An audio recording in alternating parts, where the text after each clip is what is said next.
La 9e édition de l'Assemblée générale de l'IRENA s'achève et nous félicitons le Togo qui a pu bénéficier d'un financement de 15 millions de dollars américains pour un projet sur les énergies renouvelables. Et à cette fin, je reçois pour vous Monsieur Abbas Aboulaye. Il est le directeur général de l'énergie au Togo. Merci d'être avec nous et parlez-nous un petit peu de ce projet-là. En quoi est-ce qu'il consiste concrètement ? Merci beaucoup pour l'opportunité que vous m'offrez pour pouvoir vous présenter le projet qui a retenu l'attention de l'IRENA et du Fonds d'Abu Dhabi pour le développement. C'est un projet qui rentre dans le cadre de la promotion des énergies renouvelables au Togo.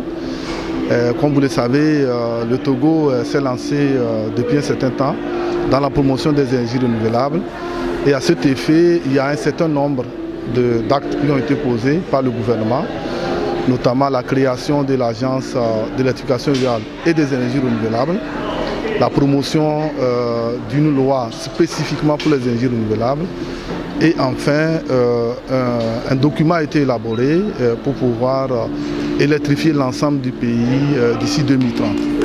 Et ce document se repose en grande partie sur l'utilisation des énergies renouvelables, notamment le solaire. Et dans ce cadre, un certain nombre de projets ont été élaborés, notamment les projets de centrales solaires qui seront disons, développés pour être raccordés au réseau interconnecté du Togo. Et le projet retenu par l'IRENA, en quoi consiste-t-il lui? Par l'IRENA fait partie de ces projets-là. Le projet que l'IRENA a retenu, c'est l'un des 4 projets qui ont été élaborés. C'est le projet que nous devons installer au nord du Togo, voilà, plus précisément à Dapaon, et qui a une capacité de 30 MW, destiné à être raccordé au réseau pour soutenir disons, l'approvisionnement de l'énergie pour le pays. Donc la production de ces centrales permettra de monter notre mix énergétique qui est de 5% aujourd'hui à près de 20%. Voilà, et puis va participer également à l'indépendance énergétique que nous sommes en train de chercher. Parmi disons, les projets que nous sommes en train de réaliser dans le cadre de cette indépendance énergétique, il y a une autre centrale que nous sommes en train d'installer et qui n'est pas d'énergie renouvelable mais qui va utiliser le gaz naturel susceptible de réduire l'émission du gaz à effet de serre. Donc, le projet de Dapaon, c'est un projet, comme je l'ai dit, de 30 MW, mais c'est le tout premier projet d'énergie renouvelable solaire que nous allons réaliser pour être raccordé au réseau. Il permet, comme je l'ai dit, d'augmenter la capacité de notre parc de 30 MW. Il permet également de pouvoir alimenter l'équivalent de 7000 ménages et permettra de réduire en émission de CO2 de près de 9000 tonnes par an. Donc c'est un projet important et qui viendra également diminuer notre mix énergétique, le coût de notre mix énergétique qui est un peu élevé aujourd'hui. Donc voilà ce que je peux dire en quelques mots sur notre projet qui a retenu l'attention de l'IRENA et du Fonds d'Abu Dhabi pour le développement. Il faut préciser que le Fonds d'Abu Dhabi pour le développement finance à hauteur de 50%. Donc si le Togo a 15 millions de dollars américains, c'est que c'est un projet de 30 millions. 30 millions de dollars, effectivement. Voilà, c'est un projet que nous avons estimé à 30 millions de dollars américains. Et l'IRENA et le Fonds d'Abu Dhabi nous financent la moitié, donc 50 millions. Est-ce que les 50 autres pourcents sont déjà disponibles au niveau du Togo?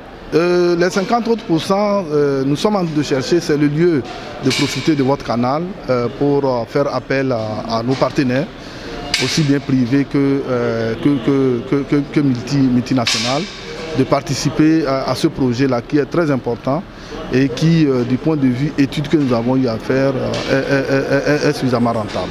Alors maintenant, vous le savez, les populations de Dapaon au nord du Togo ont besoin de votre aide. 15 millions de dollars à compléter aux 15 millions obtenus au niveau du Fonds d'Abu Dhabi pour le développement. La zone bénéficie déjà de l'électricité, mais cette centrale, comme je l'ai dit, elle est positionnée à Dapaon compte tenu du fait qu'il y a suffisamment d'ensoleillement là-bas.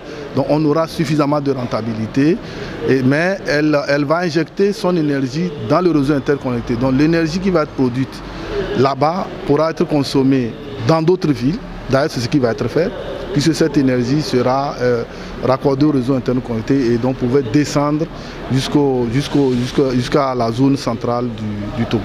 Alors soutenir le Togo par rapport à ce projet, ce n'est pas juste soutenir une région, mais c'est soutenir tout le pays, d'où l'importance vraiment de soutenir cette collecte de fonds afin de pouvoir réaliser ce projet-là. Un mot pour finir. Voilà, peut-être je vais compléter que nous demandons de soutenir, disons, l'ambition du Togo, qui est exprimée au plus haut niveau, celle d'électrifier tous les pays d'ici 2030, avec comme sous-bassement l'énergie renouvelable. Mon dernier mot, c'est profiter de votre canal pour remercier sincèrement l'IRENA et le Fonds d'Abu Dhabi pour l'apport qu'ils viennent de nous faire et pour l'honneur qu'ils nous ont fait.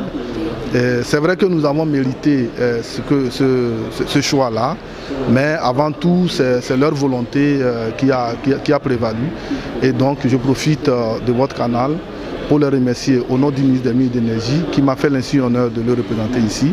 Et au nom du gouvernement togolais, je voudrais les remercier pour ce choix qui a été fait et leur dire que nous avons d'autres projets dans le pipeline que nous allons soumettre pour le nouveau cycle qui va être ouvert d'ici quelques mois. Merci Monsieur Abbas Aboulaye. Je rappelle que vous êtes directeur général de l'énergie au Togo et félicitations encore pour les 15 millions de dollars américains que vous avez pu gagner avec le Fonds d'Abu Dhabi pour le développement. Merci de nous suivre sur le www.planetaireaterre.tv. Au revoir.